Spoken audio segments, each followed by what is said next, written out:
Hello दोस्तों, नमस्कार। मैं हूं विजय पूनिया और आप देख रहे हैं विजय एजुकेशन एंड न्यूज। आज हम सॉल्व कर रहे हैं नीट 2021 का पेपर, जो कि आपको पूरी तरह से जो है समझाया जाएगा और हर एक प्रश्न को कवर किया जाएगा। इसलिए आप इसे अंत तक देखें और हर एक प्रश्न को समझने का प्रयास करें। तो देखिए दोस्तों, सबसे पहला प्रश्न हम ले रहे हैं और सबसे सबसे पहला जो प्रश्न है वो है प्रोटीन क्या है। सबसे पहला घटक आप अच्छी तरह से जानते हैं दोस्तों, प्रोटीन में कौन सा बॉन्ड होगा? पेप्टाइड। और फिर अगर मैं बात करूँ, इसका मतलब ए के अंदर क्या राइट होगा? ए में राइट होगा चौथा ऑप्शन। ठीक है, तो ए में तो पहले देख लो चौथा ऑप्शन कहाँ पे है। इन पॉइंट 2 एंड थर्ड में है। फिर आपको मिलान करना है असंतृप्त वसा। असंतृप्त वसा में दोस्तों डबल बॉन्ड होता है, याद रखें आप, और संतृप्त में सिंगल बॉन्ड होता है। तो इसका मतलब ये हुआ कि बी के अंदर ऑप्शन फर्स्ट राइट होना चाहिए। तो बी में फर्स्ट, तो कौन सा ऑप्शन सही होगा? तीसरा। तो पहले प्रश्न में तीसरा। और न्यूक्लिक अम्ल में कौन सा बंद होता है? ग्लाइकोसाइडिक। और पॉलीसेकेराइड में दोस्तों सॉरी, न्यूक्लिक अम्ल में कौन सा होता है? फॉस्फोडाइएस्टर। और पॉलीसेकेराइड में कौन सा होता है? ग्लाइकोसाइडिक। एक बड़ी बात बताता हूँ इस पेपर की, इस पेपर में अधिकांश प्रश्न जो है सुमेलित वाले ही आए हैं कि आप जो है कॉलम फर्स्ट को सेकंड से मिलाइएगा। ठीक है, तो काफ़ी अच्छा पेपर है ये। तो इसलिए अगले प्रश्न पे चलते हैं। अगला जो प्रश्न है, तो इसमें जो टिक मार्क किए हुए हैं आप उस आंसर पे नहीं जाएं, क्योंकि वो किसी बच्चे के किए हुए हैं तो वो गलत भी हो सकता है। तो अगला प्रश्न जो है उसमें फ्लोरल फॉर्मूला दिया हुआ है कि जो है पुष्प जो है वो उभयलिंगी है। इसके बाद में कोरोला 5 है, कैलिक्स इसके बाद में जो हैं दिए हुए हैं। और इसके बाद में एंड्रोशियम, देखिए अब पुमंग 9 एक समूह में है और एक अकेला है, तो द्विसंगी रूप है यहाँ पे। और गाइनोसियम एक है। तो ये स्थिति किस में देखने को मिलती है? अरे 10 पुंकेसर किस में होते हैं? फेबेसी कुल के सदस्यों में होता है। उदाहरण के लिए मटर। ठीक है ना, याद रखें आप। और मटर के बारे में टोटल 3 प्रश्न पूछे गए हैं। ठीक है ना, तो अच्छा प्रश्न है। इसके बाद में तो जब ए का थर्ड है, तो यहाँ एक बड़ी बात इस पेपर में देखने को मिली है दोस्तों, अगर आपको एक भी कॉलम सही तरीके से आता है तो आपके बाकी सारे प्रश्न सही हो जाते हैं। जैसे जैसे अगर आपको ये मालूम है कि ये फॉर्मूला फेबेसी कुल के सदस्यों का है, लेग्यूमिनेसी कुल के सदस्यों का है, तो आपका देखो ए में थर्ड, तो यहाँ तीसरा ऑप्शन राइट हो रहा है दोस्तों। ठीक है, अगले प्रश्न पे चलते हैं। अगला जो प्रश्न है वो है प्लाज्मिड पीबीआर 322 के अंदर जो एम्पिसिलिन के प्रति रेसिस्टेंस एक जीन होता है दोस्तों, और उसके अंदर पिस्टल फास्ट प्रतिबंधित एंजाइम जो कि एम्पिसिलिन के प्रति प्रतिरोधक दर्शाता है, यदि इस एंजाइम को बीटा गैलेक्टोसाइड के उस उत्पादन के लिए एक जीन के लिए निवेशित किया जाए तो पुनर्योगज प्लाज्मिड को ई कोलाई स्ट्रेन में निवेशित किया जाता है, तो क्या होगा? तो दोस्तों यहाँ पर आप इस पॉइंट 3 पे जाएं। ये पोसी कोशिका को एम्पिसिलिन के प्रति प्रतिरोधी नहीं बना पाएगा, क्योंकि आपने इसे क्या कर दिया है? निष्क्रिय। अगला प्रश्न है दोस्तों, निम्नलिखित में से कौन सा कथन सही है? इसमें से आपको सही कथन, देखो सही और गलत पहले ये पढ़ लेना, यहाँ क्या पूछा हुआ है। क्या कई बार हम जल्दबाजी में गलत कर देते हैं, तो सही कौन सा है? तो पहला कथन पढ़ो, देखें। पहला कथन है जो जीव जीवित पादपों पर निर्भर रहते हैं, क्या उन्हें मृतपोषी कहते हैं? नहीं कहते, ये तो सीधा ही गलत हो गया। फिर कुछ जीव वायुमंडलीय नाइट्रोजन से रिलेटेड जो बात कही गई है, तो यहाँ पर भी ये बात सही नहीं है, क्योंकि ये कह रहा है कि जो नाइट्रोजन का फिक्सेशन करते हैं उनके अंदर विशेष प्रकार की आच्छद शीत सेल होती है, तो ये गलत बात है। फिर ये कह रहा है 2 कोशिकाओं के सलयन को केंद्रक सलयन कहते हैं, बिल्कुल गलत बात है। कोशिकाओं के सलयन की बात ही नहीं करनी है, या तो केंद्रक द्रव्य का सलयन होगा या कोशिका द्रव्य का सलयन होगा, या तो प्लाज्मोगेमी होगा या कैरियोगेमी होगा। तो सही आंसर कौन सा है भाई? देखो चौथा, अचल युग्मकों पर 2 चल युग्मकों के बीच जीव द्रव्य के सलयन को कोशिका द्रव्य। देखो इसने खुद ही कह दिया भैया कि यहाँ पे जो है युग्मकों का हम कोशिका द्रव्य मिला रहे हैं। इसके बाद में अगर मैं दोस्तों कहूँ कि केंद्रक द्रव्य के सलयन को क्या कहते हैं? कैरियोगेमी। तो अब अगले प्रश्न पे चलते हैं। और बच्चों ये जो प्रश्न है ये कुछ दिन पहले मैंने सॉल्व भी करवाए थे, एक बीएससी नर्सिंग का पेपर सॉल्व करवाया था, तो उनमें मॉडल पेपर में से बहुत सारे प्रश्न आए हैं। 2 दिन पहले मैंने एक जो है डीएनए रेप्लिकेशन पढ़ाया था, उसमें से बहुत सारे प्रश्न आए हैं। डीएनए फिंगरप्रिंट में डीएनए अनुक्रम के कुछ विशिष्ट स्थानों पर विभिन्नता पाई जाती है। इस विभिन्नता वाले स्थान को क्या कहते हैं? अरे भैया, हमारा जो डीएनए होगा इस पे कुछ ऐसे भाग है जो बार बार खुद को रिपीट करते हैं, जिन्हें आप लोगों ने VNTR भी बोला था, variable number of tandem repeat. Tandem repeat नाम से ही पता चल रहा है, रिपीटेड डीएनए, यानी इसे आप क्या बोलोगे? पुनरावर्ती डीएनए। यही वो डीएनए है जो दोस्तों बार बार रिपीटेशन दर्शाता है। और इस रिपीटेशन दर्शाने वाले जो डीएनए खंड है ना, ये अलग अलग जीव में अलग अलग संख्या में है, ठीक है ना। तो इसलिए इन्हें हम क्या कहते हैं? VNTR कहते हैं। इसलिए दोस्तों ये VNTR जो है हमारे डीएनए का फिंगरप्रिंट बनाने में मदद करते हैं। क्यों भाई? क्योंकि वैसे तो हमारा 99.9% डीएनए क्या है? समान है। 0.1% डीएनए मानव का एक दूसरे से क्या है? अलग। और उस भाग में क्या होते हैं? VNTR। अगला जो है वो है निम्नलिखित में से सही का चुनाव करो। तो यहाँ तो बच्चों एक सीधा आंसर दिख रहा है आपको। पहला पॉइंट पढ़ो क्या है? मज्जा किरणों की कोशिकाएं जो कैम्बियम वलय के भाग का निर्माण करती है उसे अपन बोलते हैं क्या? इंटरफेसिक्युलर कैम्बियम, अंतराफूलीय कैम्बियम। याद रख लेना आप। इसके बाद में अगले प्रश्न पे चलते हैं दोस्तों। अगला जो प्रश्न है वह है चर घातांकी वृद्धि समीकरण। ये जब आप इकोलॉजी वाला टॉपिक पढ़ते हो ना तो वहाँ पे आपको ये देखने को मिलेगा। तो यहाँ पे इसके लिए आपका जो सही आंसर होगा वो होगा प्राकृतिक लघु गुणक का आधार, ठीक है। इसके बाद में दोस्तों अगले पॉइंट पे चलते हैं। अगला जो है वो निम्नलिखित में से कौन सा कथन गलत है? तो यहाँ गलत कथन का क्या करना है? चुनाव करना है। तो देखिए, एटीपी का संश्लेषण सम्मिश्र V के द्वारा होता है, यह बात सही है। सेकंड पॉइंट, उपापचय अभिक्रिया श्वसन में प्रोटॉन प्रवणता को उत्पन्न करती है, सही है। वायवीय श्वसन के दौरान ऑक्सीजन काम में आती है, सही है। लेकिन इलेक्ट्रॉन ट्रांसफर श्रृंखला में NADH2 के एक अणु से ATP के 2 अणु बनते हैं, ये बिल्कुल ही गलत बात है दोस्तों। तो अब सही क्या है इसका? तो दोस्तों आपको ये पता होगा NADH2 के द्वारा कितने ATP बनते हैं? 3। और ये जो लिखा हुआ है ना FADH2, और FADH2 से कितने ATP बनते हैं? 2। तो इस बात को अगर आपको पहले से याद किया हुआ है तो आप इसको पहचान लेंगे।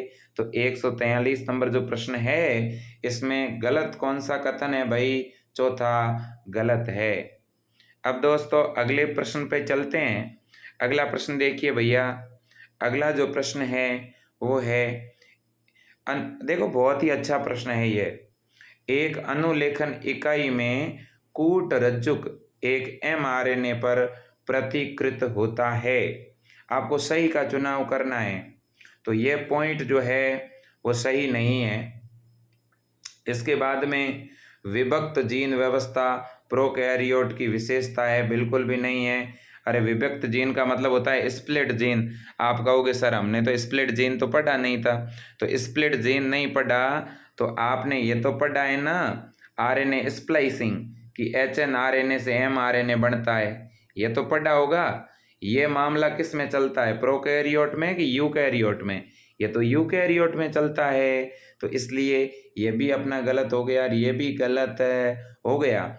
फिर इसने कहा है केपिंग। केपिंग का मतलब क्या होता है? हमारा जो mRNA होता है ना दोस्तों, इसका एक सिरा तो होता है 5 डेज और दूसरा होता है 3 डेज। जो 5 डेज सिरा होता है इसके ऊपर अपन लगाते हैं मिथाइल ग्वानोसिन ट्राइफॉस्फेट, और 3 डेज सिरे पर अपन क्या लगाते हैं? 200 से 300 एडिनिन के अणु लगाते हैं। ये सारी चीज़ें अपन कौन से RNA पर लगाते हैं? mRNA पर लगाते हैं। और इसने क्या कहा है? इसने कहा है कि कैपिंग जो है वो 3 डेज सिरे पर होती है। नहीं भाई, 3 डेज सिरे पर तो टेलिंग होती है, इसलिए ये भी गलत हो गया। अब आप ही समझ रहे होंगे सही कौन सा है। चौथा, इसने कहा है कि जीवाणुओं में अनुलेखन की प्रक्रिया का समापन करने के लिए आरएनए पॉलीमरेज रो कारक के साथ जुड़ता है। बिल्कुल सही है। एक होता है सिग्मा कारक और एक होता है रो कारक। ये दोनों कारक केवल प्रोकैरियोट में ही होते हैं, यूकैरियोट में नहीं होते। अगला जो प्रश्न है दोस्तों वो है, निम्नलिखित में से किन कुलों के युग्म में उनके कुछ सदस्यों के पराग कणों की जीवन क्षमता उनके मुक्त होने के बाद महीनों तक रहती है। यानी ऐसे कुलों का पता लगाना है जिनमें लंबे समय तक क्या बनी रहती है भाई, पराग कणों की जीवन क्षमता। तो इसलिए इस प्रश्न को आप खुद मुझे कमेंट बॉक्स में कमेंट करके बताएं कि इसका सही क्या होना चाहिए। ठीक है, और अंत तक मैं इसके कमेंट बॉक्स में इसका आंसर देने वाला हूँ। इस पूरे पेपर में से 5 ऐसे प्रश्न होंगे जिनके आप खुद आंसर देंगे। इसके बाद में दोस्तों निम्नलिखित में से कौन सा कथन गलत है, आपको गलत कथन छांटना है दोस्तों। तो देखिएगा, अब देखो इस प्रश्न को मैं बढ़िया तरह से समझाना चाहता हूँ क्योंकि ये प्रकाश संश्लेषण वाले टॉपिक से प्रश्न आया है। इसने पहले लिखा है ग्रेना की लेमिली में पीएस फर्स्ट और पीएस सेकेंड दोनों ही पाए जाते हैं। बिल्कुल सही बात है। इसके बाद में चक्रीय फॉस्फोरिलीकरण में पीएस फर्स्ट और पीएस सेकेंड दोनों ही शामिल है। गलत बात। अरे भैया, जब चक्रीय एक होता है चक्रीय फॉस्फोरिलीकरण और एक होता है अचक्रीय। चक्रीय में क्या होता है दोस्तों, क्लोरोफिल से जो इलेक्ट्रॉन निकलता है वो घूम करके वापस क्लोरोफिल तक आ जाता है, इसे बोलते हैं चक्रीय। तो चक्रीय में जो है प्रकाश तंत्र यानी वर्णक तंत्र फर्स्ट ही भाग लेता है, जबकि अचक्रीय में क्या होता है, फोटो सिस्टम सेकंड जो होता है उसके क्लोरोफिल से इलेक्ट्रॉन निकलता है और वो पहले आता है किसके पास, पीएस फर्स्ट के पास, और फिर आगे चला जाता है। कुल मिलाकर के अचक्रीय में इलेक्ट्रॉन लौट करके पीएस सेकंड तक नहीं आता। तो दोस्तों आप इस बात को समझ रहे होंगे कि यहाँ पे दूसरा पॉइंट बिल्कुल गलत है, दूसरा पॉइंट सही नहीं है। अगर मैं चक्रीय की जगह अचक्रीय कर दूं तो ये पॉइंट क्या हो जाएगा, सही हो जाएगा। ठीक है, इसके बाद में अगले पॉइंट पे चलते हैं। अगला प्रश्न क्या है देखिए। अगला प्रश्न बहुत ही आसान है दोस्तों। प्रश्न है एस अवस्था। कौन सी अवस्था, एस अवस्था। एस अवस्था में क्या बनता है भाई, मैं कई बार कहता हूं कि एस फेज को आप बोला करो सिंथेटिक फेज। ठीक है ना, यानी डीएनए का प्रतिकृतियन कौन सी फेज में होगा, एस में होगा। अब G2 फेज में क्या होगा भाई, G2 फेज के अंदर दोस्तों प्रोटीन का निर्माण होगा। शांत प्रावस्था है, नाम से ही पता चल रहा है कोई प्रावस्था शांत है तो उस समय कोशिका क्या रहेगी, निष्क्रिय। ठीक है ना। और जीवन फेज दोस्तों सूत्री विभाजन और डीएनए प्रतिकृतिकरण शुरू होने के बीच की अवस्था है। तो अब आप सेलेक्ट कर लो कि कौन सा सही होना चाहिए। ए का तो 0.4, तो देखो ए में 4, एक तो इसमें है और एक इसमें है। फिर शांत प्रावस्था का आंसर क्या था, निष्क्रिय। तो सी का सेकंड देखो देखे किस में है, सी का सेकंड केवल फर्स्ट में ही है, तो यहाँ फर्स्ट सही होगा, न कि 4 नंबर ऑप्शन। अब आगे चलते हैं। अगला जो प्रश्न है दोस्तों वो है ससीम केंद्र की, ये किसे कहते हैं, पहले तो इसका मतलब होता है यूकैरियोटिक। इसने कहा है दोस्तों कि जो यूकैरियोटिक जीवों में अनुलेखन की प्रक्रिया में आरएनए पॉलीमरेज थर्ड की क्या भूमिका है। आरएनए पॉलीमरेज थर्ड जो हैं वो हमारे शरीर में क्या काम करता है। देखो आरएनए पॉलीमरेज यूकैरियोट में 3 होते हैं, फर्स्ट, सेकंड, थर्ड। फर्स्ट जो है वो आरएनए बनाता है, सेकंड mRNA बनाता है और थर्ड tRNA बनाता है। लेकिन जो थर्ड है वो tRNA के साथ साथ rRNA की भी एक इकाई बनाता है जिसे बोलते हैं 5S rRNA, और एक snRNA भी बनाता है। तो चौथा ऑप्शन क्या होगा आपका? राइट होगा। इसके बाद में चलते हैं अगले प्रश्न पे। अगला प्रश्न है, कोशिकाओं के एक क्लोन में रेडियोधर्मी प्रोब से इसके डीएनए का संकरण कर उसके बाद ऑटो रेडियोग्राफी प्रयुक्त कर इसकी पहचान कर कैंसर उत्पन्न करने वाली उत्परिवर्तित जीन का पता लगाना आजकल संभव है, क्योंकि इसका यहाँ पे कारण पूछा है। वैसे ये जितनी भी बात चल रही है ना, ये डीएनए फिंगरप्रिंट में काम आने वाली चीज़ें भी है, ठीक है ना। और डीएनए फिंगरप्रिंट दोस्तों आपने ज़रूर पढ़ा होगा। ये किसने प्रस्तुत किया था? एलेक जेफरी ने प्रस्तुत किया था, ठीक है ना। तो इसलिए इसका आंसर क्या होना चाहिए, ये एक प्रश्न भी आप बताएं, नहीं तो इसका अंत में आपको आंसर मिलेगा। इसके बाद में दोस्तों अगला जो प्रश्न है हमारा वो है, स्तंभ फर्स्ट और सेकंड की क्या करो मिलान। बहुत ही आसान प्रश्न है दोस्तों। पहले राइजोबियम पर आते हैं। राइजोबियम क्या करता है? वायुमंडल की नाइट्रोजन को किस में कन्वर्ट करता है? अमोनिया में कन्वर्ट करता है। इसके बाद में दोस्तों अगर मैं बात करूं नाइट्रोकोकस की, तो नाइट्रोकोकस क्या करेगा? नाइट्रोकोकस अमोनिया को नाइट्राइट में तोड़ देगा और नाइट्रोबैक्टर विनाइट्रीकरण करेगा। तो अब आप ही मुझे बता दो कि पहले का ए का तो क्या सही है? सेकंड, और बी का 4। तो देखो ए में तो सेकंड होना चाहिए। अब ए, जिसको ए का आंसर मालूम था वो भी सही कर देता, ठीक है ना। तो ए का सेकंड, तो ये थर्ड ऑप्शन राइट है इसमें, ठीक है। बी का 4 देख लो आप। इसके बाद में अगले प्रश्न पे जाएंगे भैया। अब कुछ जूलॉजी के प्रश्न हैं, आप देखिए। तो मैंने बॉटनी के जो प्रश्न थे उसमें से 2 प्रश्न आपको खुद को करने के लिए दिए हैं। आप कमेंट बॉक्स में उसका आंसर दीजिएगा और मैं देखता हूं कि आपका आंसर सही है कि नहीं है। अब यहाँ पूछा गया है कि जो तारक केंद्र है इसका द्विगुणन का मतलब होता है डुप्लीकेशन कब होता है? तो तारक केंद्र का दोस्तों डुप्लीकेशन तब होगा जब हमारे डीएनए का डुप्लीकेशन होता है। तो डीएनए का कब होता है? एस फेज में। तो तारक केंद्र का भी कब होगा? एस फेज में, ठीक है। तो G2 फेज में क्या होता है? प्रोटीन बनती है। मध्य अवस्था यानी मेटा फेज में, मेटा फेज में तो दोस्तों जब सारे गुणसूत्र जो है बीच में आकर व्यवस्थित हो जाते हैं, ठीक है ना।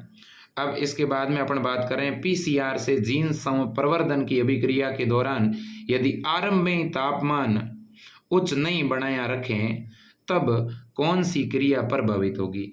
देखो भाई, पीसीआर जो तकनीक है ये बहुत ही महत्वपूर्ण तकनीक है जिसमें बहुत ही कम समय में डीएनए की करोड़ों प्रतियां बनाई जा सकती है, ठीक है ना।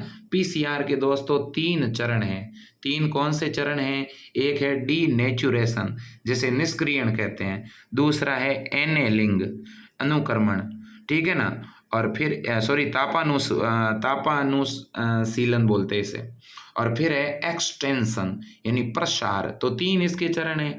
तो पहला चरण है डीनेचुरेशन। डीनेचुरेशन का मतलब क्या होता है दोस्तों? डीनेचुरेशन का मतलब यह है कि जब हमारा कोई डीएनए के रज्जु से हमें नए रज्जु बनाने हैं तो पहले उन रज्जुओं को बीच में से तोड़ना पड़ेगा, हाइड्रोजन बॉन्ड को। तो अपने को तापमान उच्च बनाना है तभी तो टूटेंगे। इसका मतलब तापमान तो उच्च बना नहीं रहा, इस वजह से निष्क्रियण होगा क्या? नहीं होगा। तो ये फर्स्ट ऑप्शन आपका करेक्ट होगा यहाँ पे, denaturation is right answer. Next है दोस्तों वो है कि मस्किडी कुल में कौन आता है, यानी मस्किडी फैमिली में कौन आता है? तो मस्किडी फैमिली में आती है हाउस फ्लाई यानी कौन? मक्खी। अगला जो प्रश्न है वो है दोस्तों, निम्न कथनों में से चिकनी पेशी की प्रवृत्ति को अनुचित रूप से दर्शाता है। चिकनी पेशियां नाम सुना है आपने? अपने शरीर में 3 प्रकार की मसल्स होती है दोस्तों। कौन सी 3? एक होती है स्मूथ, ठीक है, चिकनी, और इसके अलावा दोस्तों एक होती है वॉलेंट्री, जैसे आप एच कहते हो, एक होती है कार्डियक, ठीक है कि नहीं। तो इसने कहा है कि कौन सा गलत है इसके लिए कथन। तो देखो, चिकनी को तो अनैच्छिक कहते हैं, बिल्कुल सही है। चिकनी के ऊपर रेखियां धारियां नहीं होती, बिल्कुल सही है। ये पेशियां रक्तवाहिका की भित्ति में पाई जाती है, बिल्कुल सही है। तो इसका मतलब गलत आंसर कौन सा हो गया, point A is a wrong. इसका मतलब ये हुआ, इस प्रश्न में तो गलत ही पूछा है कि गलत ही बताओ कौन सा है। तो भैया इस प्रश्न के लिए ये आपका आंसर करेक्ट है, ठीक है। और तो फिर आप कहोगे सर, तो ये जो अंतर्विष्ट डिस्क है, जैसे इंग्लिश में क्या बोलते हैं हम, जैसे हम बोलते हैं इंटरकेलेटेड डिस्क, तो ये पाई कहाँ जाती है, ये जो हमारी जो कार्डियक मसल्स होती है ना, उनमें पाई जाती है इंटरकेलेटेड डिस्क, याद रख लेना, ये प्रश्न आ सकता है। इसके बाद में तो ये जो प्रश्न मैं पेपर समझा रहा हूँ, ये अब केवल नीट के लिए ही नहीं, साइंस सब्जेक्ट अगर आपने ले रखा है, आप चाहे 9th 10th 11th 12th BSc MSc कोई भी संकाय में कहीं पे भी पढ़ रहे हैं, ये सभी प्रश्न एक से एक बढ़ करके है। तो कहीं ना कहीं आपके लाइफ में ये क्वेश्चन जरूर काम आएंगे, इसलिए इसको आप अच्छी तरह से देखें। अब देखिए, डॉवसन इकाई किसकी मोटाई मापने में काम आती है। डॉवसन इकाई के द्वारा हम किसकी मोटाई नापते हैं। तो देखिए आप, डॉवसन इकाई के द्वारा दोस्तों हम ओजोन मंडल जो है ना, ओजोन परत सॉरी, उसकी हम जो है मोटाई नापते हैं। अब अगले प्रश्न पे जाते हैं। अगला प्रश्न बहुत ही मोस्ट है। अगला प्रश्न है कि देखो मैं लैक्टोबैसिलस से शुरू कर रहा हूँ। लैक्टोबैसिलस कौन सा अम्ल बनाएगा जरा बताना, तो लैक्टिक अम्ल बनाएगा। तो इसका मतलब डी का क्या सही होना चाहिए, सेकंड। तो यहाँ देखो तो डी का सेकंड किस में राइट है, तो डी का सेकंड तो थर्ड ऑप्शन में राइट है। तो आपका तो हो गया ना काम, तो आपको तो 1 पॉइंट आना चाहिए बस। इसके बाद में सकस एंटेरिकस का संदर्भ किससे है। सकस एंट्रिकस नाम सुना होगा आपने, ऐसा नाम आप जो है स्टोमक में तो सुनेंगे नहीं। ये पाया जाता है कहाँ पे, हमारी इंटेस्टाइन में। और इंटेस्टाइनल जूस आंतरीय रस के स्रावण में क्या करता है, मदद। अगला प्रश्न देखिएगा। अगला जो प्रश्न है वो है, मिलान कर कीजिएगा, विखंडा अवस्था किस में पाई जाती, शरीर में खंड किस में होते हैं, एनेलिडा में यानी केंचुए में। इसके बाद में नाल तंत्र किस में होता है दोस्तों, पोरीफेरा में, स्पंज में, ठीक है। इसके बाद में कंकत पट्टिकाएं, इसे इंग्लिश में कॉम्ब प्लेट कहते हैं, और कॉम्ब प्लेट जिसमें होती है उन्हें टीनोफेरा कहते हैं, ठीक है। और दंश कोशिकाएं किस में होती है, सिलेंट्रेटा में, ठीक है ना। तो दोस्तों इसलिए इन्हें सिनेडेरिया यानी निडेरिया भी बोला जाता है। तो कौन सा सही होगा बताओ देखें। ए का क्या राइट हुआ था आपका, ए का तो थर्ड पॉइंट राइट हुआ है। तो ए का थर्ड किस में, देखो देखें, ए का थर्ड फर्स्ट में भी है और फोर्थ में भी है। फिर बी का नाल तंत्र पोरीफेरा में, तो बी में 4 ऑप्शन, बी में 4 इन दोनों में है। फिर सी पे आओ, कॉम्प्लेट टीनोफेरा में है, तो सी में सेकंड किस में, तो सी के अंदर सेकंड, ठीक है ना। तो इसलिए आपका यहाँ पे राइट कौन सा ऑप्शन होगा, फर्स्ट ऑप्शन आपका राइट होगा। अगले प्रश्न पे चलते हैं दोस्तों। अगला जो प्रश्न है आपका वो है, स्तनधारियों में शुक्राणु बंधन के ग्राही कहाँ पाए जाते हैं। तो शुक्राणु के जुड़ने के लिए जो ग्राही है वो कहाँ पे पाए जाते हैं दोस्तों, तो वो पाए जाते हैं आपके जोना पेल्यूसिडा पर। इसके बाद में आगे बढ़ते हैं और नेक्स्ट जो प्रश्न है वो है कि निम्न में से कौन सा हार्मोन मोचक आईयूडी है। आईयूडी होता क्या है पहले तो आप ये जान लो। आईयूडी वे युक्तियां हैं जो गर्भ निरोधक का काम करती है। महिलाएं गर्भ धारण को रोकने के लिए आईयूडी काम में लेती है, जैसे कॉपर टी हो गया, है कि नहीं, सहेली हो गया, और भी बहुत सारी है। तो इसने पूछा है हार्मोन मोचक कौन सी है, तो सही आंसर होगा LNG20, ठीक है। इसके बाद में रतिज रोग, इसे विनेरल डिजीज भी बोलते हैं, ठीक है। तो जो विनरल डिजीज हैं ये किसके द्वारा फैलती है? क्या रोगाणु रहित सुई से फैलेगी? क्या नहीं। वंशागति इनकी होती नहीं, चुंबन से ये फैलती नहीं। तो फिर ऑप्शन कितने बच गए? 2, बी और सी।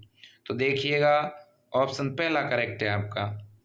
फिर अगला पॉइंट क्या है देखिए, अगला पॉइंट है निम्न में से किस जीव में लंबी अस्थियां खोखली एवं वातिल होती है? यानी अस्थियां लंबी और खोखली और क्या होती है? वातिल होती है। वातिल का मतलब जिसमें क्या भरी हुई हो? हवा भरी हुई हो। इस प्रकार का जीव कौन सा है? तो आप भी इसका भी आंसर कमेंट बॉक्स में बताएंगे। ये आपने कहाँ पे पढ़ा है?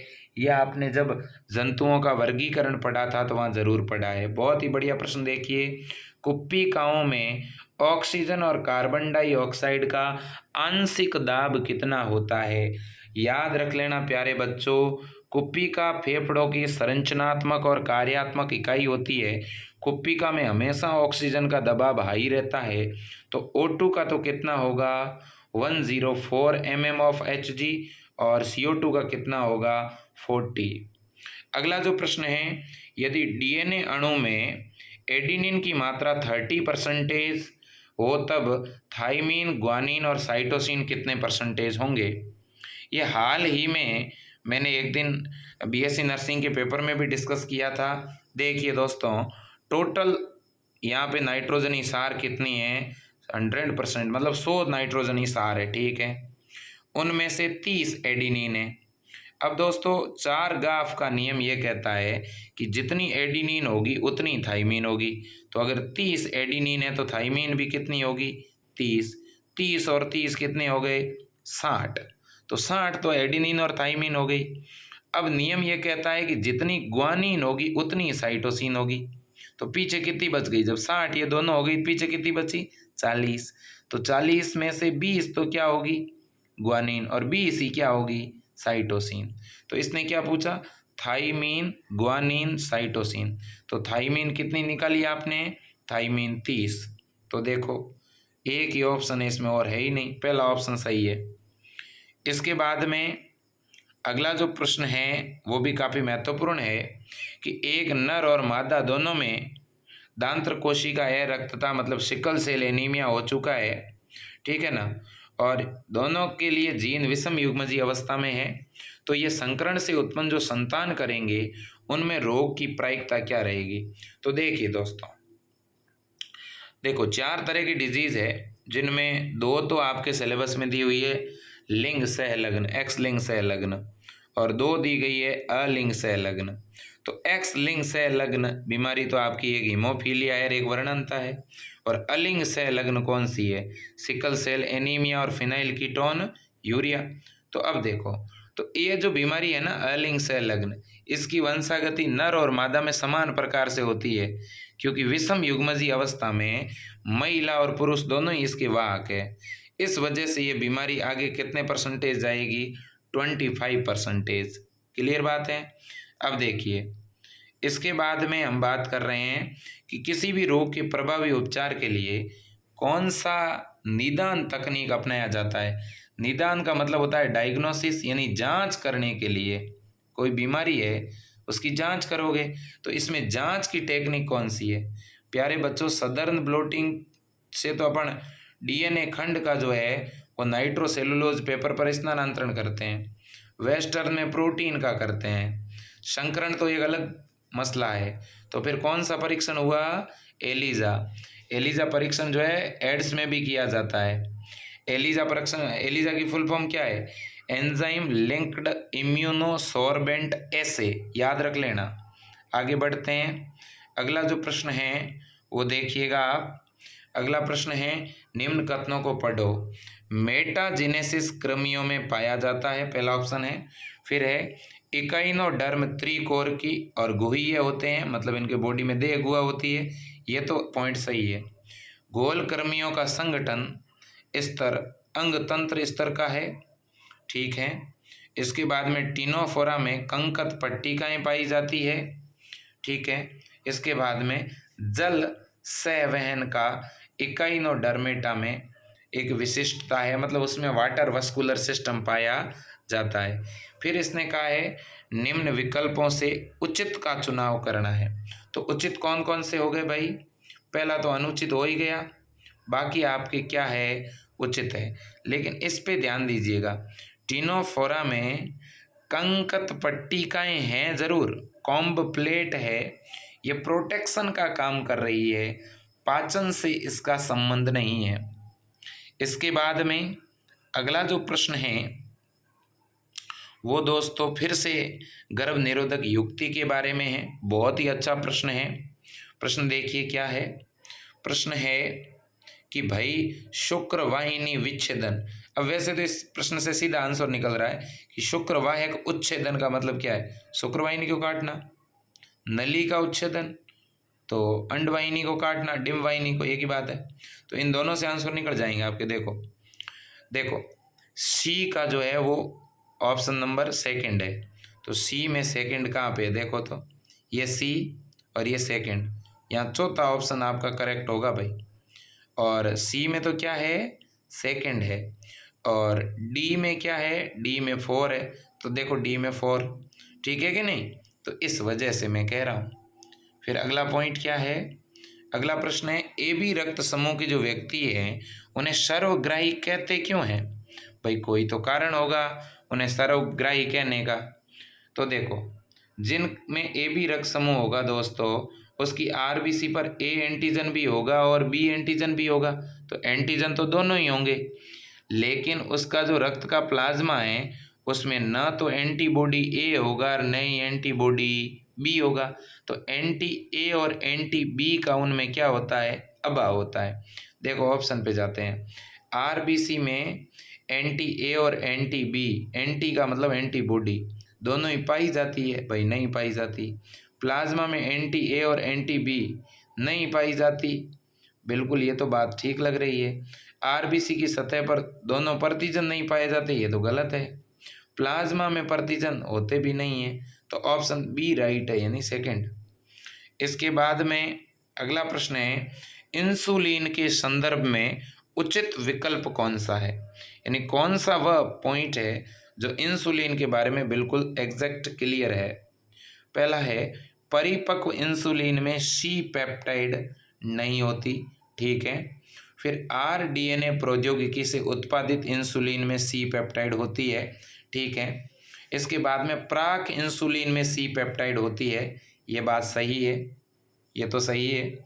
इंसुलिन के ए पेप्टाइड और बी पेप्टाइड के बीच डाइसल्फाइड बंध भी है, ये भी बात सही है।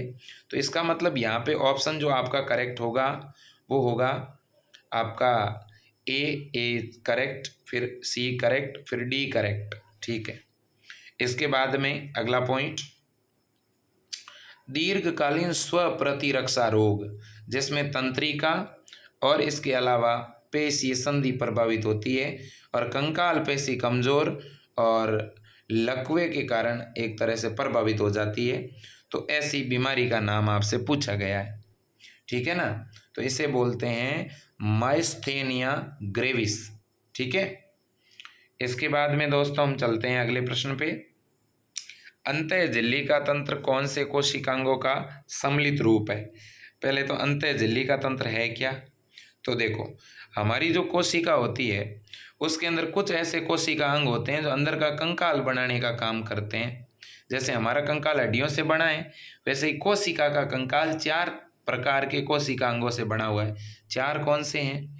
एक है गोल्जी बॉडी यानी गोल्जी काय, एक है लाइसोसोम, एक है एंडोप्लाज्मिक रेटिकुलम यानी ईआर, और एक है वैक्यूल यानी रिक्तिका, ठीक है। ये 4 चीज़ें हैं। तो देखिए आप, अगर ये 4 घटक आपस में मिलकर अंतःझिल्ली का तंत्र बनाते हैं तो इन चारों का नाम कोई ऑप्शन में है कि नहीं है? देखो तो अंतःप्रद्रवी जालिका, गोल्जी काय, लयन काय यानी लाइसोसोम और रसदानी यानी रिक्तिका, ये चौथा सही है। बाकी राइबोसोम लिखा हुआ है वो तो गलत ही है। यहाँ माइटोकॉन्ड्रिया वाला ऑप्शन गलत है, राइबोसोम वाला भी गलत है। इसके बाद में दोस्तों अगला प्रश्न क्या है देखिए, बहुत ही अच्छा प्रश्न है। फल मक्खी की प्रत्येक कोशिका में 8 गुणसूत्र है और ये द्विगुणित है। द्विगुणित अवस्था में 8 है, इसका मतलब आप 4 जोड़ा मान लो, ठीक है। अब ये कह रहा है कि समसूत्री विभाजन की अंतरावस्था में गुणसूत्रों की संख्या 8 है। समसूत्री विभाजन की कौन सी अवस्था में? अंतरावस्था में गुणसूत्र 8 है। तो एस प्रावस्था के बाद गुणसूत्र कितने होंगे? कमेंट करके बताना, देखें कितने होंगे, बताइए देखें। अरे प्यारे बच्चों, ये कह रहा है पहले 8 थे, फिर जो है जीवन प्रावस्था भी निकल गई, एस भी निकल गई। तो एस प्रावस्था में गुणसूत्र बढ़ते हैं कि डीएनए बढ़ता है? एस प्रावस्था में डीएनए बढ़ता है दोस्तों। गुणसूत्र की संख्या कौन सी अवस्था में बढ़ती है?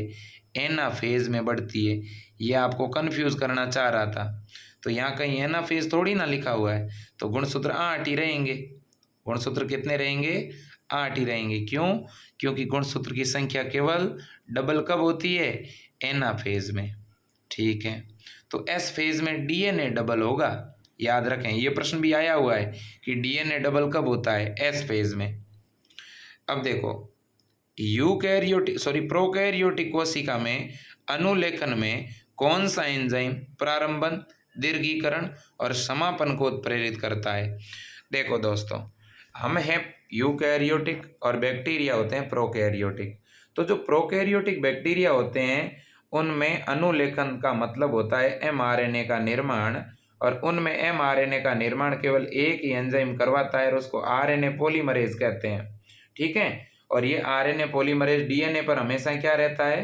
निर्भर रहता है। तो देखो आप, डीएनए पर निर्भर आरएनए पॉलीमरेज, चौथा पॉइंट सही है।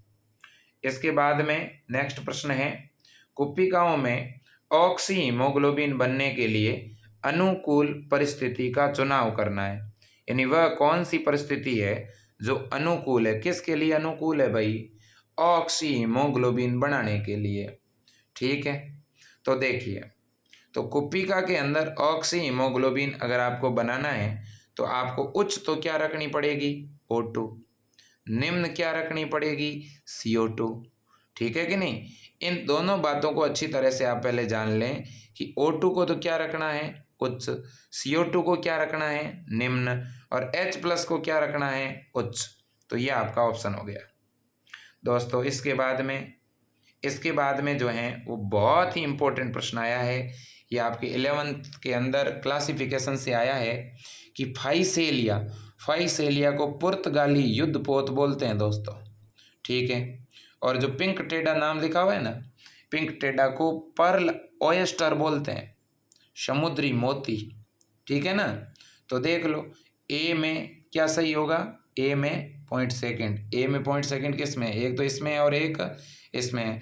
फिर डी में पॉइंट फर्स्ट, तो डी के अंदर पॉइंट फर्स्ट। तो यहाँ ऑप्शन कौन सा सही हो रहा है आपका? पहला ऑप्शन सही हो रहा है।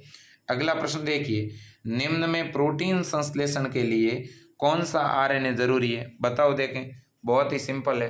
अरे भैया, प्रोटीन का क्या कराना है? संश्लेषण कराना है। तो कौन से आरएनए की जरूरत पड़ेगी? निम्न में प्रोटीन संश्लेषण के लिए कौन सा आरएनए आवश्यक है? तो देखो, डीएनए जो है वो अपनी सूचना कौन से आरएनए को देता है भाई? एमआरएनए को। तो इसलिए एमआरएनए का होना जरूरी है। सबसे पहले जरूरी कौन है? एमआरएनए। इसके बाद में तो बाकी वाले सभी जरूरी है। इसके बाद में कौन सा एंजाइम निष्क्रिय फाइब्रिनोजन को फाइब्रिन में बदलता है? तो देखिए, इसका तो आंसर सीधा सीधा आपको दिख ही रहा होगा, और वो है आपका थ्रोम्बिन, ठीक है। अब इसके बाद में अगला जो प्रश्न है वो है इरिथ्रोपोइटीन। देखिए, आप प्रश्न को मैं थोड़ा जूम कर देता हूं जिससे आपके लिए आसान हो जाएगा पढ़ना। प्रश्न है, इरिथ्रोपोइटीन हार्मोन जो कि आरबीसी के निर्माण को प्रेरित करता है, उसका उत्पादन कौन करता है? बड़ा ही सिंपल प्रश्न दे दिया। इसका आंसर होगा किडनी की जैक्स्ट्रामेरुलर सेल। किडनी की जैक्स्ट्रामेरुलर सेल बहुत सारे बच्चों ने अस्थि मज्जा सही किया है, और ये जिस भाई का पेपर है उसने भी अस्थि मज्जा ही सही किया है। अस्थि मज्जा में तो दोस्तों आरबीसी बनती है, और इसने पूछा है हार्मोन का। ठीक है, चलो अगला प्रश्न है, अर्धसूत्री की पूर्वावस्था, अर्धसूत्री पूर्वावस्था की कौन सी प्रावस्था में जो है, कौन सी प्रावस्था का विशिष्ट लक्षण काइज्मेटा का उपांति भवन है? Termination of chiasma. दोस्तों काइज्मा होता क्या है?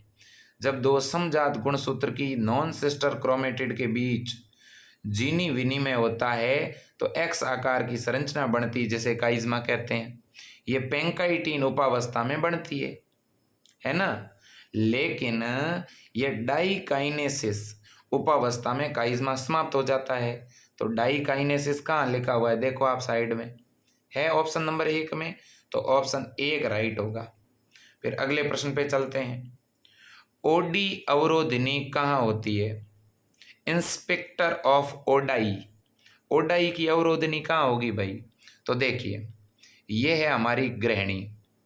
गृहिणी में यहाँ पे तो होता है पेनक्रियाज यानी अग्नाशय, और ऊपर से आती है पित्तवाहिनी। जब पित्तवाहिनी और अग्नाशय वाहिनी दोस्तों दोनों जुड़ती है तो दोनों के इस संधि स्थल पर ही एक अवरोधिनी होती है, उसको अपन बोलते हैं क्या? इंस्पेक्टर ऑफ ओडाई यानी ओडी की अवरोधिनी। तो आंसर सही क्या होगा? यकृत, अग्नाशय वाहिनी और ग्रहणी की संधि पर, यानी पेटोपेनक्रिएटिक डक्ट और डियोडिनम की संधि पर, याद रखें। अगला प्रश्न क्या है? अगला प्रश्न है, कॉकरोच के संबंध में कौन सी विशेषता अनुचित है? यानी कौन सी बात है जो कॉकरोच के बारे में यहाँ बताई गई है जबकि गलत है? तो देखिए यहाँ जननी खंड की बात 7 से 9 मादा में सही है, और दोनों लिंग के 10वें खंड में बिल्कुल सही है, एनल लूम होता है। लेकिन ये बात गलत है, मध्यांतर और पश्चांतर के संधि स्थल पर जठरीय अंधनाल का एक वलय, ये बिल्कुल गलत है। तो ये इस प्रश्न के अनुसार ठीक बैठ रहा है। फिर निम्न में कौन फसलों को बायोफर्टिफिकेशन का उद्देश्य है? बहुत ही महत्वपूर्ण प्रश्न है दोस्तों। बायोफोर्टिफिकेशन कई बार पूछा जाता है, और बायोफोर्टिफिकेशन किस में करते हो?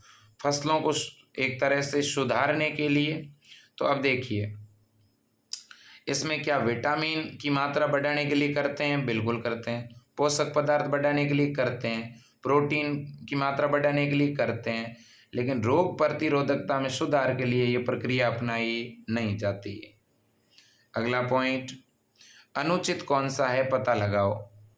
अब देखो दोस्तों कितना सिंपल है। इसने कहा है कि यहाँ पे अनुचित का आपको क्या करना है? चुनाव करना है। ठीक है, तो ये तो बात सही है कि एल्केलॉइड होती है कोडीन। ठीक है, इसके अलावा दोस्तों विष की बात करूं, एबेरिन भी सही है, लेकिन यहाँ जो ड्रग्स में लिखा हुआ है रिशिन, वो यहाँ पे गलत लग रहा है। इसके बाद में एक विशिष्ट अनुक्रम है दोस्तों, और विशिष्ट पहचान अनुक्रम जो कि एंडोन्यूक्लियस के द्वारा डीएनए के विशिष्ट स्थिति पर काटने के लिए पहचाना जाता है, उसे क्या कहते हैं? कितना आसान प्रश्न दिया है। अपने डीएनए पर दोस्तों एक ऐसा अनुक्रम होता है जिसका पहचान एंडोन्यूक्लियस एंजाइम करता है, तो उस अनुक्रम को कहते क्या है? उसे बोलते हैं पैलिंड्रोमिक सीक्वेंस। याद रख लेना, पैलिंड्रोम जहाँ पे भी लिखा हुआ मिले तो पैलिंड्रोम की हमेशा पहचान कौन करेगा? Restriction endonuclease enzyme. ठीक है, चलो ये प्रश्न बायोटेक्नोलॉजी से आया है दोस्तों। इसके बाद में आप चैनल को दोस्तों सब्सक्राइब जरूर करें अगर आपको ये जानकारी अच्छी लग रही है तो, और इस लिंक को अधिक से अधिक क्या करें? शेयर करें। इसके बाद में मैं अगले प्रश्न पे आ रहा हूँ। एलन का नियम किस पे लागू होता है? ये भैया ध्रुवीय भालू पे लागू होता है। एलन के नियम के अनुसार जो एक तरह से जो पठारी और पहाड़ी क्षेत्र होते हैं ना, वहाँ के पशु सारे ठिगने होते हैं, आपने देखा होगा। ठीक है ना, तो यहाँ ए के अंदर पॉइंट नंबर 4 करेक्ट है, तो देख लो कहीं इस एक से ही सही नहीं हो जाए। तो ए में 4 नंबर कहाँ पे, सभी में 4 लिखा हुआ है भाई।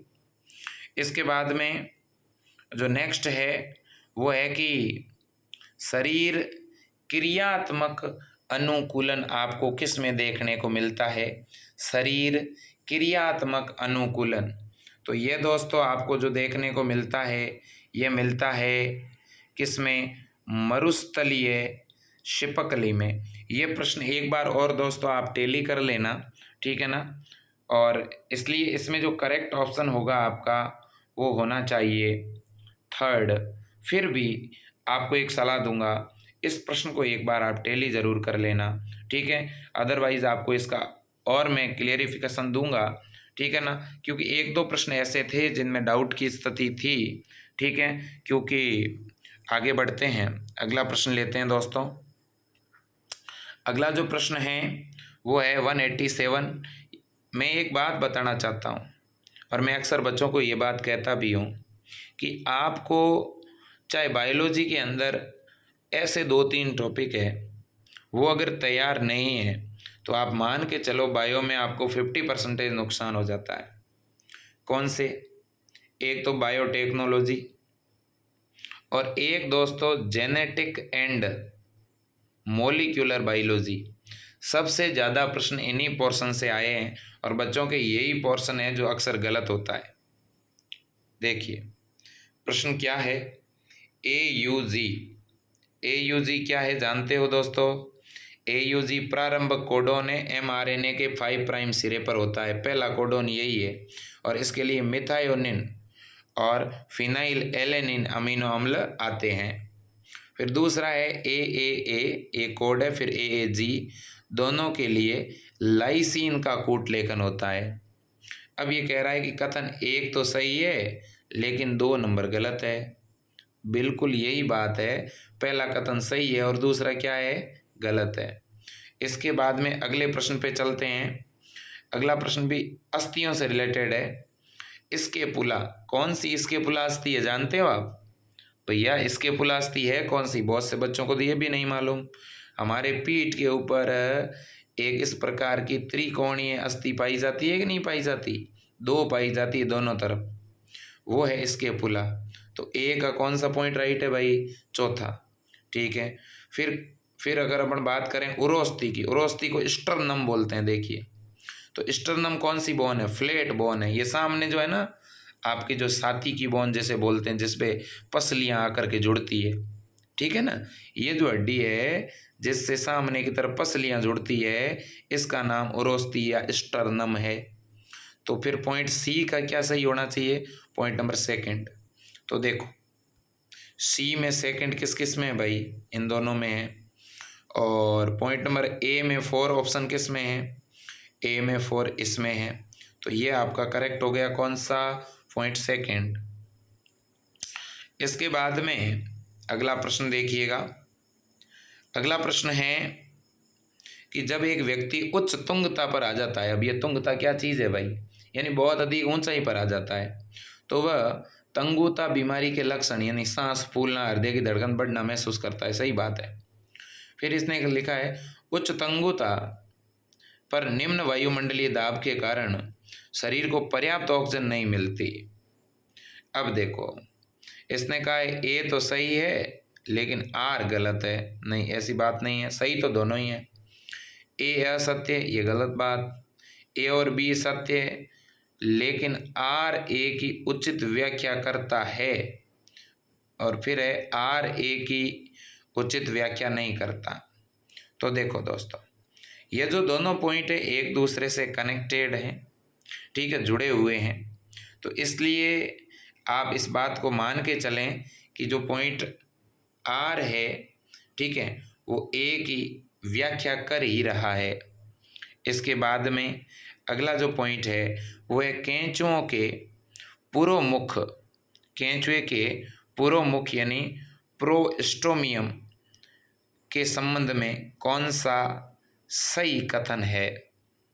इसके बाद में तो देखिएगा पुरोमुख, पुरोमुख का मतलब ये हुआ कि आपने जब केंचुए की संरचना को देखा होगा तो ऐसी परिस्थिति में उसके शरीर का जो अग्रभाग होता है वहाँ पे आपको कुछ शरीर में वैसे बहुत सारे सेगमेंट देखने को मिलेंगे, लेकिन ये जो स्ट्रक्चर यहाँ पर देखने को मिलती है उसे आप बोलते हैं क्या? पुरोमुख। ठीक है ना। तो आप इस मामले में आपका आंसर मैं जो है सबसे पहले पसंद करूँगा, फिर आपको अभी तुरंत ही कमेंट बॉक्स में इसका आंसर मिल जाएगा। तो अब इसके बाद में दोस्तों अगले प्रश्न पे आते हैं। प्रश्न थोड़े दाएं बाएं हुए हैं, कोई फर्क नहीं पड़ता, देखिएगा। तो अगला जो हमारा प्रश्न है उस पे चल रहे हैं हम। अगला प्रश्न है, देखिए आप, अगला प्रश्न है, मनुष्य में प्रसव के आरंभ के लिए निम्न में से कौन सा महत्वपूर्ण अवयव है प्रसव के आरंभन में? अब देखो, इसका मतलब जब प्रसव प्रक्रिया प्रारंभ होती है उस समय ऑक्सीटोसिन छोड़ा जाता है। बिल्कुल, ऑक्सीटोसिन जो है गर्भाशय की पेशियों को संकुचित कराता है, ये तो प्रसव में मदद करता है। प्रोस्टाग्लैंडिस भी संकुचन पैदा करवाता है। ठीक है। इसके अलावा एस्ट्रोजन और प्रोजेस्टेरोन के अनुपात में वृद्धि होती है, बिल्कुल। लेकिन जो प्रोलैक्टिन हार्मोन है बच्चों, उसका स्रावण नहीं होता। ये गलत बात है, इसका मोचन यहाँ नहीं होता। अब आप कहोगे सर बिल्कुल होता है, दुग्ध बनाने के लिए दिए चाहिए, लेकिन प्रोलैक्टिन का स्रावण प्रसव के तुरंत बाद होगा, प्रसव के दौरान यानी आरंभ के समय में नहीं होगा। इसलिए ऑप्शन बी यहाँ पे इनकरेक्ट है। इसके बाद में नेक्स्ट जो आपका प्रश्न है, सूची फर्स्ट को सेकंड से मिलाने के लिए देखो, अनुकूली विकिरण का तो सबसे बढ़िया उदाहरण है डार्विन की फिंच। ए का फोर्थ पॉइंट देखो किसमें, सीधा आंसर दिख रहा है, देखो आप 1 मिनट के लिए, ए का 4, तो ये पॉइंट नंबर 3 आपका यहाँ पे राइट होगा। अगले प्रश्न पे चलते हैं। एडिनोसिन डीएमिनेज की कमी से कौन सी बीमारी होती है? बहुत ही महत्वपूर्ण जो है प्रश्न है, और जो बीमारी होती है उसे बोलते हैं डिसफंक्शन ऑफ इम्यून सिस्टम, प्रतिरक्षा तंत्र का कार्यहीन होना। ठीक है। इसके बाद में दोस्तों तो आप कमेंट करते रहें, अपनी तरफ से कोई प्रश्न है आपके तो आप पूछ सकते हैं। ठीक है। हो सकता है दोस्तों कि इस तरह की परीक्षा आपको भी फ्यूचर में देनी पड़े, अगर आप 11th-12th के स्टूडेंट हैं तो। और अगर आप 11th-12th के नहीं भी हैं, ठीक है, तो साइंस में अगर आप कोई भी एग्ज़ाम देंगे तो ये नीट स्टैंडर्ड के जो प्रश्न बने हैं ये अपने आप में बायो के लिए एक औषधि से कम नहीं है। तो बायो के सेलेक्टिव प्रश्न है ये अपने आप में बहुत महत्वपूर्ण। तो देखिए, फाइलेरियसिस बीमारी है क्या? बहुत से बच्चों को ये नहीं मालूम। दोस्तों, फाइलेरियसिस एक ऐसी बीमारी है जिसे हाथी पाँव कहते हैं, और ये बुचेरेरिया ब्रैंकोफेटाई से होती है। इसमें पाँव के अंदर सूजन आ जाती है और हाथी के समान पाँव हो जाता है, यानी मोटा हो जाता है। फिर अगला जो है अमीबता। अमीबता बीमारी किससे होती है भाई? अमीबता बीमारी होती है एंट अमीबा हिस्टोलिटिका से। ठीक है। फिर न्यूमोनिया, न्यूमोनिया हीमोफिलस इन्फ्लुएंजी से। और रिंग वर्म किससे होती है भाई? रिंग वर्म का मतलब दाद खाज खुजली, ये होती है ट्राइकोफाइटोन से। तो अब आप मुझे बता दो कौन सा सही होगा। ए का तो कौन सा सही हो रहा है? ए का सी, और बी का डी। तो ए का सी, ये देखिए चौथे में, बी का डी, ये भी चौथे में, तो चौथा ऑप्शन राइट है आपका। इसके बाद में अगला प्रश्न है, तो अब 4 प्रश्न बचे हुए हैं आपके। निम्न में कौन multiple ovulation embryo transfer MOET तकनीक का चरण नहीं है? देखो दोस्तों, एक बड़ी बात आपको बताना चाहता हूँ, कितने प्रश्न हैं जो मानव रिप्रोडक्शन सिस्टम से आए, काफ़ी प्रश्न आए हैं। देखिए आप, इससे पहले भी मैंने एक प्रश्न करवाया था जिसमें आपने पढ़ा था कि प्रसव के दौरान कौन सा हार्मोन स्रावित होता है। ठीक है ना। तो इसने कहा है मल्टीपल ओव्यूलेशन एम्ब्रियो ट्रांसफर तकनीक का चरण कौन सा नहीं है। ठीक है। तो इस प्रश्न का भी आंसर में अभी तुरंत आप कमेंट बॉक्स में दीजिएगा, मैं आपके इस आंसर का इंतजार कर रहा हूँ। और यहाँ पे एक ऑप्शन दिया हुआ है LH के बारे में, मैं इसके संदर्भ में तब तक आपको एक बात भी बताना चाहता हूँ दोस्तों। LH हार्मोन जो होता है ये अंडो उत्सर्ग को प्रेरित करने वाला हार्मोन है। अगर आपसे कोई पूछ ले कि अंडोत्सर्ग जो है वो आर्तव चक्र की कौन से दिन होता है, 14वें दिन। और 14वें दिन कौन से हार्मोन की वृद्धि हो जाती है, LH हार्मोन की क्या हो जाती है, वृद्धि हो जाती है। तो ये भी काफ़ी अहम है, तो इसलिए आपको क्या रखना है, इसके बारे में याद रखना है। ठीक है, तो इसके अंदर आपका जो ऑप्शन करेक्ट होगा वो कृत्रिम वीर्य सेचन की यहाँ पर बात की गई है। तो देखिएगा, पेशी संकुचन में कौन सी घटनाएं घटित होती है। दोस्तों, पेशी संकुचन बिल्कुल सही, कुछ बच्चों के आंसर आ रहे हैं। तो देखिएगा, और आपके जो कमेंट है वो मेरे लिए ऊर्जा का काम करेंगे। और दोस्तों, मैं एक बात बता दूं, आपका पहले प्रयास भी होना चाहिए। मैंने तो काफ़ी बच्चों को पहले भी कमेंट करके बताया था। मैंने कहा था पेपर की यदि आपके पास PDF आती है तो आप आंसर की को मत देखना, आप बिना आंसर की देखे आप खुद प्रश्न करना, आप कितने सही कर पाते हो। देखो, 1-2 प्रश्न गलत होना स्वाभाविक है, कई बार मानवीय भूल हो सकती है, बट आपके बायो के अधिकांश प्रश्न सही होंगे अगर आपने तैयारी ढंग से की है तो देखिएगा, पेशी संकुचन में कौन सी घटनाएं। पेशी संकुचन के अंदर दोस्तों एक्टिन और मायोसिन के तंतु बहुत बड़ी भूमिका निभाते हैं।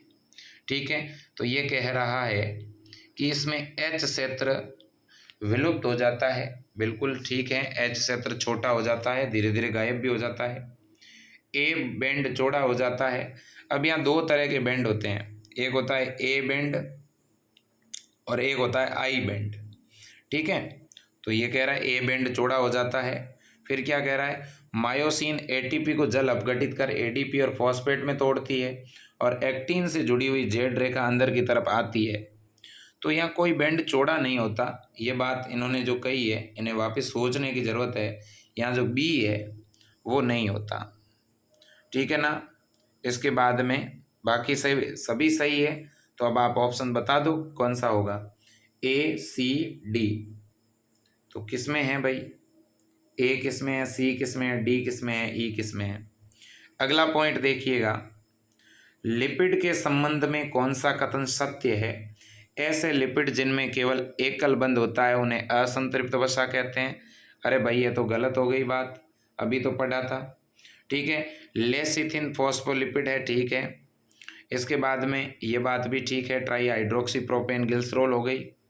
इसके बाद में जो हैं नीचे अपन ऑप्शन पे ही आते हैं। पहले उचित उत्तर कौन से हैं, उचित उत्तर B और C है। B और C किस में है, देखिएगा, option A is right. Next, निम्न में स्टोन के विषय में कौन सा गलत है। स्टोन है क्या भाई, तो स्टोन हमारे केंद्रक में पाई जाने वाली प्रोटीन है जो 5 प्रकार की होती है। 5 प्रकार की कौन सी, H1, H2A, H2B, H3 और H4। इनमें से 4 जो स्टोन है वो न्यूक्लियोसोम के अंदर पाई जाती है, अष्टक बना करके रहती है और एक बार लिंकर DNA को जोड़ने का काम करती है। इनमें लाइसिन और आर्जिनिन अमीनो अम्ल होते हैं। तो देखिए, स्टोन में लाइसिन और आर्जिनिन अमीनो अम्ल होते हैं, ये बात तो सही है। स्टोन की पार्श्व श्रृंखला धनावेशित है, बिल्कुल स्टोन धनावेशित होती है और DNA ऋणावेशित होता ही है। स्टोन की pH अम्लीय होती है, ये गलत बात है और यही गलत है। सगर्भता के उत्तरार्ध की अवधि में कौन रिलैक्सिन का श्रवण करता है, तो भी रिलैक्सिन का श्रवण कौन करेगा फिर उस समय, उत्तरार्ध में पीत पिंड करेंगे, कार्पस ल्यूटियम। नेक्स्ट जो प्रश्न है उस पे आते हैं। तो नेक्स्ट का मतलब यहाँ प्रश्न हो चुके हैं कंप्लीट 200। तो दोस्तों, ये नीट 2021 का पेपर था जो हमने आज पूरा अंत तक सॉल्व किया। तो अब अगर आपको इस पूरे पेपर को समझने के बाद में अगर आपको 1% भी ये लगता है कि मैंने जो जानकारी बताई है उससे आपको अच्छा लगा है, आपका नॉलेज अगर थोड़ा बहुत भी इंक्रीज हुआ है, तो आप इस चैनल को सब्सक्राइब ज़रूर करना, बेल आइकन को ऑन करना और इस लिंक को अधिक से अधिक ग्रुपों में भेजना दोस्तों। आपके सपोर्ट की हमेशा ज़रूरत रहेगी। तो जय हिंद, वंदे मातरम और आपके उज्जवल भविष्य की कामना। आप डॉक्टर बने, आप इंजीनियर बने और आप अपने जीवन में एक अच्छे नागरिक बने, एक अच्छे इंसान बने, यही भगवान से दुआ करते हैं और यही आपके लिए जो है सिद्ध होगा। तो जय हिंद, वंदे मातरम, भारत माता की जय।